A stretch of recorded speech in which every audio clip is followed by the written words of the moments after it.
प्रेमाची गोष्ट या मालिकेच्या 12 फेब्रुवारीच्या भागात आता मुक्ता फक्त सईलाच नाही तर आदित्यला सुद्धा आपल्याकडे ठेवण्यासाठी युक्ती करते आणि त्याच वेळी सावनीच्या नाकावर टेचून आदित्य आणि सई या दोघांचं प्रेम मिळवते। आणि आता मुक्ताने आदित्य आणि सई या दोघांना कसं मिळवले, आदित्यने सावनीला का नाकारले, हे सगळं कसं घडले व्हिडिओमध्ये पाहू। इकडे मिहिकाने सागरला फोन केलेला असतो आणि जिजू या सगळ्या प्रकारामध्ये हर्षवर्धनचा हात आहे हे 100%। सावनीच्या वकिलाला हर्षवर्धनच पैसे देतो आहे यावरती सागर म्हणतो हे तुला कसं माहिती।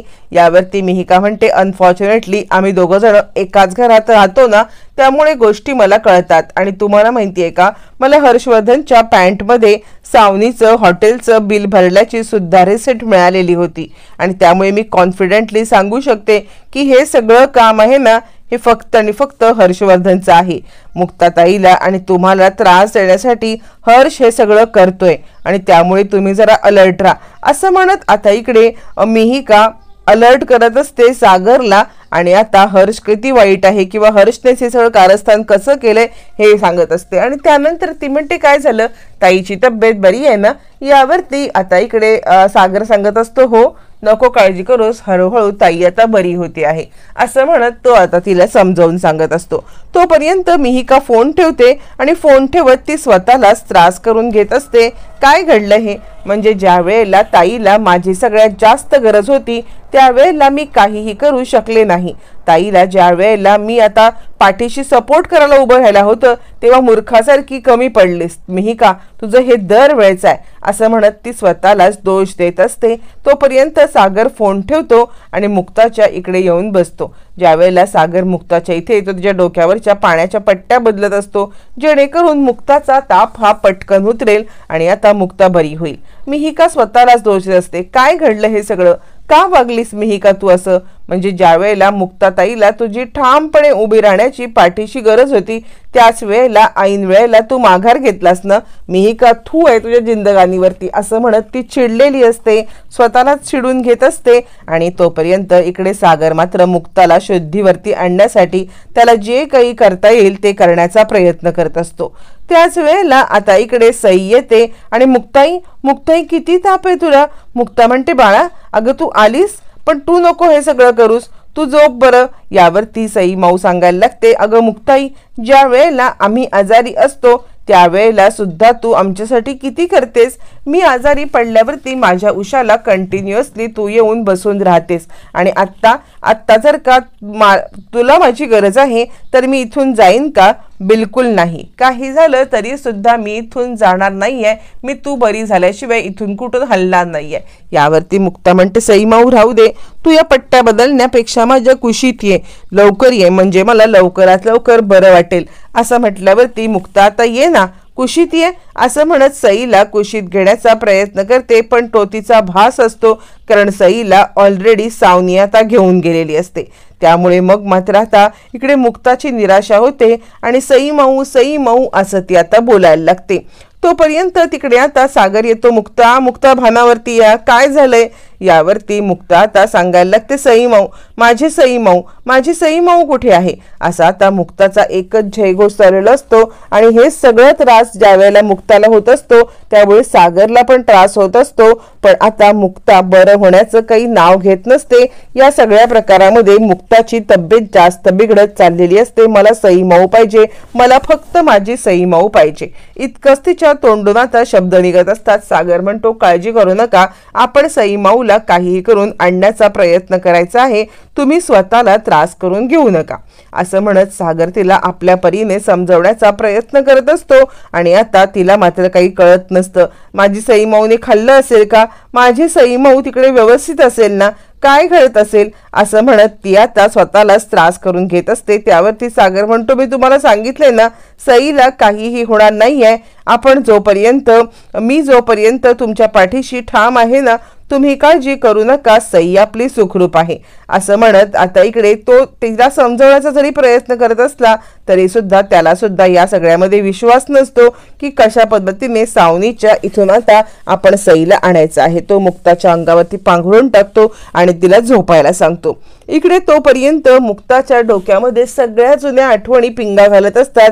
कशा प्रकारे सई माऊ असताना मुक्ता तिला पहाटे पहाटे उठवायला जायची, उठा सई माऊ, चला लवकर चला, सकाळ झालेली आहे की नाही असं म्हणत मुक्ता सई माऊला जेव्हा उठवायला यायची त्यावेळेला सई माऊ, मुक्ताई थोडा वेळ झोपू दे ना, थोडाच वेळा हे मला जरा आराम करू दे असं म्हणत असताना मुक्ता तिच्या रूम मध्ये येते आणि तिच्या डोक्यावरून हात फिरवते, तिच्या अंगावरून हात फिरवते, तिच्या अंगावरती पांघरून टाकते आणि हे पण मुक्ताचा भासच असतो की इकडे आता सई माऊ आलेली आहे ते।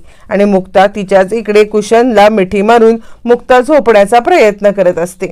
तोपर्यंत आता इकडे मुक्ताला ग्लानीमध्ये बऱ्याचशा गोष्टी आठवत असतात। कशा पद्धतीने सई माऊ आपली काळजी घ्यायची, कशा पद्धतीने आपण तिची काळजी घ्यायचो आणि सगळ्या छोट्या मोठ्या गोष्टी, ब्रश करण्यापासून ते तिच्या आवडीचा ब्रेकफास्ट करण्यापर्यंत, शाळेत निघण्यापासून ते तिच्या वेण्या घालेपर्यंतचे सगळे इन्सिडेंट आता मात्र तिला आठवत असतात। आणि त्याच वेळेला सई माऊच्या बर्थडेचा इन्सिडेंट हे सगळं तिला आठवतं आणि त्यामुळे ती आता सई माऊचे एक आठवणी आठवतच स्वतःला या सगळ्यामध्ये आता खुश करत असते। सई माऊने आणलेला बेस्ट मॉमचा अवॉर्ड हे सगळं तिला आठवतं आणि त्यानंतर ती रडायला लागते, खूपच रडायला लागते। तिला आता सागर समजवत असतो, मुक्ता रडू नका, स्वतःला त्रास करून घेऊ नका। पण मुक्ताच्या डोक्यातून तापाच्या ग्लानीमुळे कोणत्याही आठवणी जात नसतात आणि कोणत्याही आठवणी संपत नसतात। ती या सगळ्यामध्ये विचारच करत असते आणि त्याच वेळेला सई माऊच्या वेण्यांचा तिला एक आता किस्सा आठवतो। सईच्या वेण्या स्वातीने घातलेल्या असतात। ज्या वेळेला स्वाती त्या वेण्या घालायला लागते त्यावेळेला सई म्हणते, नाही तुला काही वेण्या वगैरे जमत नाहीत, माझी मुक्ताई खूप छान वेण्या घालते असं म्हणत सई या सगळ्यामध्ये आता वेण्या हिच्या हातून घालायला नकार देते। त्यावर ती मग आता सांगायला लागते तिला, स्वाती अगं असं काय करतेस, मी या सगळ्यामध्ये तुला छानपैकी वेण्या घालून दिल्यात ना। यावरती सई म्हणते, नाही मुक्ताई घालते ना त्याच वेण्या छान, तू घातल्यास ना वेण्या त्या एक वरती आणि एक खालती होती असं म्हटल्यावरती आता इकडे मुक्ता येते, काय झालं सई माऊ। त्यावरती स्वाती म्हणते, बघ मी हिच्या वेण्या घातलेल्या आहेत पण हिला या वेण्या काही पसंतच नाही आहेत। यावरती सई सांगायला लागते, मग काय एक वेणी वरती आणि एक वेणी खालती असं कोणी घालतं का, नाही मला नाही पटलेली आहे। त्यावरती मुक्ता म्हणते, तू कशाला चिंता करतेस, अजिबात चिंता करू नकोस, या सगळ्यामध्ये तुला आता मी वेणी घालून देणार आहे की नाही, मी वेणी घालते असं म्हणत ती आता या सगळ्यामध्ये तिची वेणी घालते। आणि स्वाती म्हणते, खरंच की ग मुक्ता, म्हणजे आता खरंच मी उलटी सुलटी वेणी घातली होती, एक वेणी वरती एक वेणी खाली, हे खरंच झालेलं होतं असं म्हटल्यावर ती मुक्ता म्हणते, असू दे हो स्वातीताई, तिचं काय तुम्ही इतकं ऐकताय, तिला वेणी म्हणजे परफेक्ट लागते असं म्हणत आता इकडे मुक्ता स्वातीला समजावते आणि सईच्या बोलता वेण्या घालते।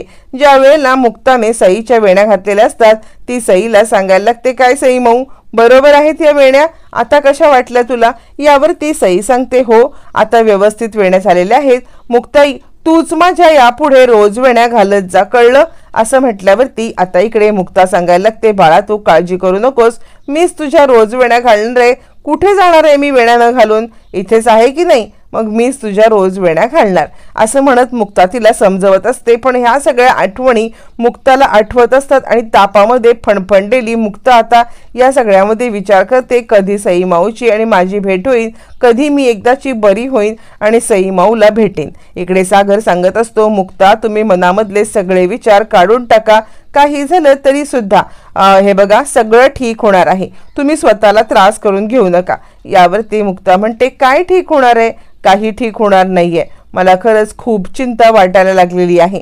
यावरती सागर म्हणतो, हे बघा तुम्ही देवावरती विश्वास ठेवा। मुक्ता सांगते, माझा न कुणावरती काहीही विश्वास राहिलेला नाहीये। मुक्ता आता सागरवरती पण विश्वास ठेवायला तयारच होत नसते। तोपर्यंत इकडे आता दुसऱ्या दिवशी कोळी कुटुंबामध्ये सगळेजण ब्रेकफास्ट करत असतात। स्वाती सगळ्यांना ब्रेकफास्ट सर्व करत असते आणि आदित्य सुद्धा बसलेला असतो आणि आदित्य म्हणतो, वाव माझा या घरातला पहिला नाश्ता असं म्हणत आदित्य खुश असतो.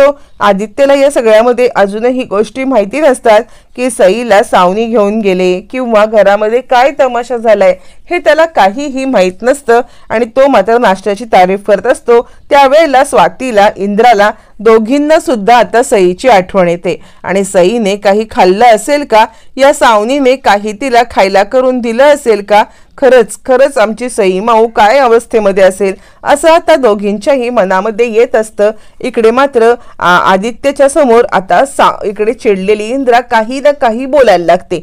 इंद्रा सांगायला लागते, खरंच त्या सावनीने माझ्या सईला काही खायला दिलं असेल का, कसली ती सावनी, काय त्या सावनीचा तोरा, मुलांबाळांकडे लक्ष नाही, काही नाही, मला जर का आत्ता समोर आली ना तर साप तिला उभी आडवी चिरून टाकेन.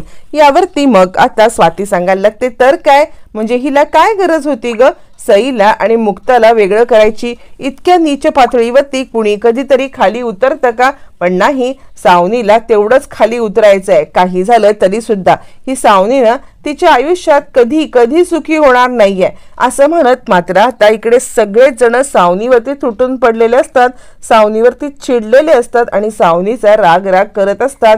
पण आता आदित्य हे सगळं ऐकत असतो. आदित्य ऐकत असताना मग मात्र आता इकडे सागर हे बघतो की या सगळ्यामध्ये आदित्यच्या समोर त्याच्या आईच्या बद्दल हे असं काही बोलणं हे कितपत योग्य आहे, हे योग्य नाहीये असं म्हणून तो आता या सगळ्यामध्ये थांबवण्याचा प्रयत्न करायला लागतो आणि तो तिकडे डायनिंग टेबलवरती येतो. थांबा तुम्ही सगळ्यांनी, काहीही काळजी करू नका, सगळं काही ठीक होणार आहे. आधी बाळा तू शांत हो बरं असं म्हणत तो आता आदिला सुद्धा शांत करतो आणि त्यानंतर मुक्ता तिकडे येते आणि त्यावरती सागर सांगायला लागतो, हे बघा थांबवा हा विषय मला अजिबात इकडे नकोय, कुणीही हा विषय काढायचा नाहीये आणि काहीही झालं तरी सुद्धा या सगळ्यामध्ये आता पुन्हा आदित्य समोर हा विषय नको. तुम्हाला कळतंय का कुठच्या गोष्टीचं किती भान ठेवायचं, कुठची गोष्ट कधी हे करायची ते तुम्ही या सगळ्यामध्ये त्यासमोर बोलू नका असं म्हणत सागर सगळ्यांना समजवत असताना मुक्ता येते आणि मुक्ता घाईघाईत बाहेर जायला लागते. त्यावरती सागर आता सांगायला लागतो, कुठे चाललात तुम्ही. यावरती मुक्ता सांगायला लागते, काही नाही, मी सई माऊला भेटून येते, कारण सई माऊने काही खाल्लंय का, काही खाल्लंय नाही का, मला खरंच खूप चिंता वाटते आहे, म्हणून मी सई माऊला भेटायला चाललेली आहे. यावरती आता इकडे सागर म्हणतो, अहो असं काय करताय. त्यावरती मुक्ता म्हणते, नाही मला सई माऊला भेटायला जायलाच पाहिजे. त्यावरती स्वाती आता सांगायला लागते, खरं तर तिकडे आपण इकडे छानपैकी ब्रेकफास्ट केलंय, तिकडे सई माऊने काय खाल्लं असेल काय खाल्लं नसेल काय माहिती असं म्हटल्यावरती मग मात्र आता इकडे लगेचच सांगायला लागते मुक्ता की मी एक काम करू का, मी सई माऊसाठी काहीतरी बनवून नेऊ का, जेणेकरून या सगळ्यामध्ये तिला आता काहीतरी खायला मिळेल. यावरती तिला आता स्वाती सांगायला लागते, अगं मुक्ता म्हणजे माझ्याकडे ना हे आहे, आपण आंबोळीचं पीठ आहे, तर एक काम करूया का, आपण तिच्यासाठी आंबोळ्या बनवून घेऊया का. यावरती मुक्ता म्हणते, हा माझ्या सई माऊला आंबोळी खूपच आवडते असं म्हटल्यावरती मुक्ता या सगळ्यामध्ये आता किचनमध्ये येते आणि आंबोळी करायला लागते. आता आंबोळी करत असताना तिला आता सई आणि आदित्य यांचं बोलणं आठवतं. दोघांनाच कशी पटपट मुक्ता आता या सगळ्यामध्ये छानपैकी आता आंबोळी किंवा थालीपीठ किंवा असे गरमागरम नाश्ता बनवून ती द्यायची, या सगळ्याची आठवण येते आणि आता या सगळ्यामध्ये मुक्ता भावूक होते आणि तिला पुन्हा त्याच गोष्टी आठवायला लागतात. त्यावरती ती सांगते, हो आत्ताच्या आत्ता जाते आणि मस्तपैकी मी आता छानपैकी आंबोळ्या बनवायला लागते. किचनमध्ये येऊन आता मुक्ता आंबोळी बनवायला सुरुवात करते. ज्या वेळेला मुक्ता आता किचनमध्ये आंबोळी बनवायला येते तेव्हा ती आदित्यला म्हणते, आधी बाळा तू सुद्धा आंबोळी खाशील. यावरती आदित्य म्हणतो, हो मुक्ताई मी सुद्धा एक आंबोळी खाईन असं म्हणत आदित्य या सगळ्यामध्ये आता तिला आंबोळी खायला होकार देतो. हे सगळं चालू असताना मग मात्र आता इकडे सगळेजण डायनिंग टेबलवरती बसतात. त्यावेळेला सगळ्यांना पुन्हा एकदा सागर समजावून सांगतो, हे बघा तुमच्या मनामध्ये सावनीविषयी असलेला राग मला माहिती आहे, पण म्हणून तुम्ही हा राग अशा पद्धतीने व्यक्त करू नका, कारण काही झालं तरी त्याचा परिणाम आदित्यवरती होतो असं म्हणत तो आता त्यांना समजवत असतो. त्यानंतर मुक्ता आता ब्रेकफास्ट करण्यासाठी किचनमध्ये येते. जेव्हा मुक्ता ब्रेकफास्ट करण्यासाठी येते आणि त्याच वेळेला तिच्या डोक्यामधून विचार काही जात नसतो, तिला या सगळ्यामध्ये सारखी आठवण येत असते, ती म्हणजे आता सईची. सई माऊला याआधी सुद्धा आपण कशा पद्धतीने आंबोळी करून द्यायचो, कशा पद्धतीने सई माऊची काळजी घ्यायचो, सई माऊला टिफिन कसा बनवून द्यायचो, या गोष्टी तिच्या डोक्यातून जात नसतात आणि आता मुक्ता किचनमध्ये काम नावाला करत असते पण तिचं लक्ष नसतं। हे सगळे घरातली मंडळी तिची ही अवस्था पाहत असतात आणि त्यांना खूपच टेन्शन आलेलं असतं। कशी काय मुक्ता या सगळ्यातून बरी होणार किंवा मुक्ताला या सगळ्यातून बाहेर कसं काढायचं, सईला कसं आणायचं, समोर काहीही कळत नसतं, अंधकार दिसत असतो। इंद्रा तर स्वतःला दोष देण्याच्या पलीकडे काही करू शकत नसते, तिला स्वतःचाच राग येत असतो कारण ती या सगळ्या परिस्थितीमध्ये काहीच करू शकत नसते बघण्यापलीकडे। मुक्ता आता इकडे सईचं पुन्हा आठवण करते। ज्यावेळेला सई माऊ तिला टिफिनला मला हे दे मला ते दे हे ज्यावेळेला बोलत असते ते आठवतं। त्याचप्रमाणे सावनी कशा पद्धतीने फरफटत तिला घेऊन गेली, तिकडे तिची काळजी घेत असेल ना, हे सगळं सारखं मुक्ताला आठवत असतं आणि मुक्ता स्वतःलाच त्रास करून घेत असते आणि तिचं लक्ष नसतं। त्यावेळेला सागर सांगायला लागतो, मुक्ता जळतंय तिकडे बघा। मग मुक्ता भानावरती येते आणि आता गॅस बंद करते आणि त्याच वेळेला ती आता आदित्यसाठी दुसरी आंबोळी बनवते। आदित्यसाठी आंबोळी बनवून ती आता समोर आणते। आधी बळा खाऊन घे बरं तू आंबोळी, असं म्हणत ती आदित्यला आंबोळी खायला देते। त्यावरती इंद्रा आता बोलायला लागते, बघितलं म्हणजे ह्या पोराच्या आईने तिला किती दुःख दिले, तिच्या पोरीला तिच्यापासून हिसकावून घेण्याचं काम केले, पण तरी सुद्धा हिच्या मनातली काही प्रेम माया आपुलकी कमी होत नाहीये। ही सगळ्यांसाठी आता प्रेमाने वागते। बघितलंस ना आधी तिचं किती प्रेम आहे तुझ्यावरती जितकं प्रेम आहे तितकंच प्रेम तिचं सई माऊवरती पण आहे आणि सगळ्यांवरती प्रेम करणाऱ्या मुक्ताला मात्र आता एकाकी जीवन आलेलं असतं आणि त्यामुळे सगळ्यांनाच सई जेवढी इथे नाही त्याबद्दल हळहळ वाटत असते, तितकीच हळहळ त्यांना आता इकडे मुक्ताबद्दल पण वाटत असते की मुक्ताला या सगळ्यामध्ये आता हे गोष्टी करायला लागत आहेत।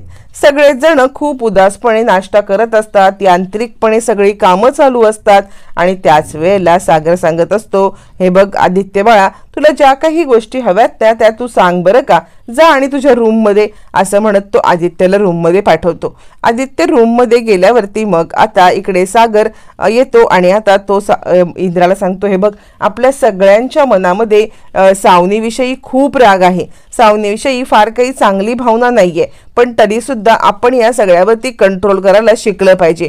घरात लहान मुलं आहेत ना, आपण जे काही बोलतो जे काही ऐकतो तेच ते मनामध्ये धरून ठेवतात आणि उगाचच आदित्यच्या मनामध्ये आत्तापासून हे असले विचार आलेले मला नको आहेत।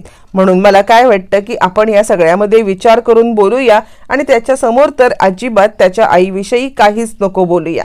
यावरतीच आता इकडे इंद्रा चिडते आणि का त्या सावनीने इतकी सगळी कारस्थानं केली आणि मला या सगळ्यामध्ये आपल्या कुटुंबाला दुःख दिले, पण मी गप्प बसायचो नाही। मी या सगळ्यामध्ये तिला असा धडा शिकवेन ना की काहीही झालं तरी सुद्धा तिला या सगळ्यामध्ये अद्दल घडलेच पाहिजे।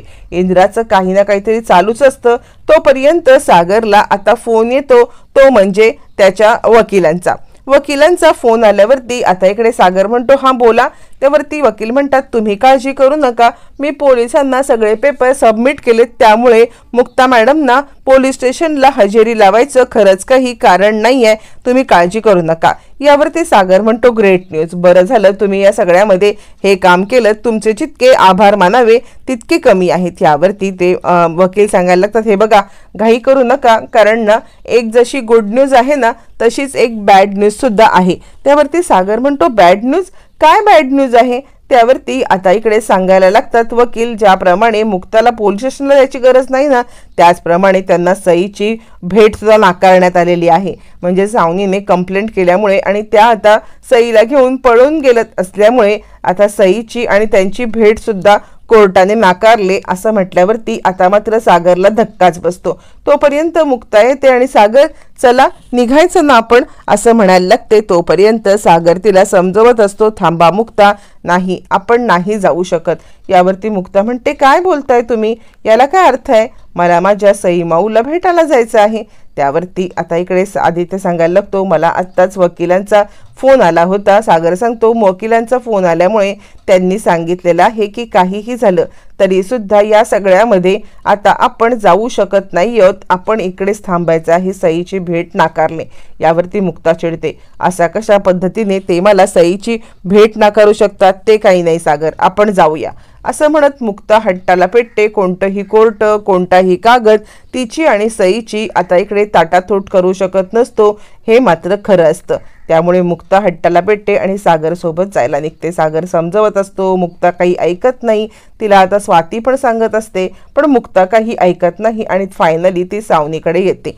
सावनीकडे आल्यावरती ती सांगायला लागते, सावनी भास्कर, आत्तापर्यंत माझ्या सई माऊला जर का तू हात लावला असशील ना तर खबरदार, माझ्या सई माऊपासून दूर राहायचं. हे बघ, ती 4 दिवसाची इकडे पाहुणी आहे आणि त्यात तिला जर का तू त्रास देण्याचा प्रयत्न केलास तर गाठ माझ्याशी आहे असं म्हणत आता इकडे मुक्ताने चांगलाच दम दिलेला असतो. आणि त्यावरती सागर सांगत असतो, हो काही झालं तरी सुद्धा या सगळ्यामध्ये सईला आता आम्ही घेऊन जाणार म्हणजे जाणार. मुक्ता सांगते, हो असं म्हणत तू सईवरती हात उगारलास तर गाठ माझ्याशी आहे असं म्हणत सावनीला बरोबर धडा शिकवलेला असतो.